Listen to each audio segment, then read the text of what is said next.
Curly ஹேருக்கு சும்மா கையை விட்டு வெளியே வர்றது ரொம்ப நல்ல ரொம்ப ஒரு ஆச்சரியம். பிரீத்தி கிடந்துருக்காரு. பிரீத்தி அங்கே வெளியே அங்கே கடந்து எங்கேயாவது கொண்டு போட்டுட்டேங்க, நீ அதை கிடந்து தேடணும். ஹேர் கேரில் கொஞ்சம் வீடியோ போடவே இஷ்டமா 2 மாதம் ஆச்சு போடல. இப்போ கண்டுபிடிச்சிருக்கு. பட் ஃபர்ஸ்ட் 800 ரூபாய் ஷாம்பு யூஸ் பண்ணது என்னோட ஹேருக்கு நான் செட் ஆகும். அது அதை விட நல்லா பெஸ்ட்டாக இருக்குது. ஹேர் ஸ்மூத்தாக இருக்குது.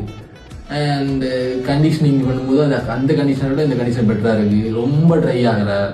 அந்த கண்டிஷனுக்கு அப்புறம் ஹேர் வந்து ஒரு ஸ்மூத்தினஸ் இருக்குது. சும்மா கையை விட்டு இப்படி எடுத்துனா கரலியே நல்லா டக்குன்னு வராது. இந்த கரலி இவ்வளோ வரதே பெட்டர். ரொம்ப ஒரு ஆச்சரியம். கரலி ஹேருக்கு சும்மா கையை விட்டு இப்படி வர்றது ரொம்ப நல்ல ரொம்ப ஒரு ஆச்சரியம். ஓகே, ஸோ என்ன அவங்க என்ன கமெண்ட் பண்ணுங்க, என்ன ஷாம்புன்னு சொல்கிறேன். ஸோ அது கர்லி ஹேருக்கு ரொம்ப கம்ஃபர்டபுளாக இருக்குது. நான் அதுவும் அதுக்கு ஹெவி நான் ட்ரை பண்ணி பார்க்கல. கர்லி ட்ரை பண்ணேன். கர்லி ஹேர் ட்ரை பெஸ்ட்டாக இருக்குது. சீப்பாக பெஸ்ட்டாக பார்க்கும்போது அந்த ஷாம்பு எனக்கு பெஸ்ட் ஆப்ஷனாக தெரியுது.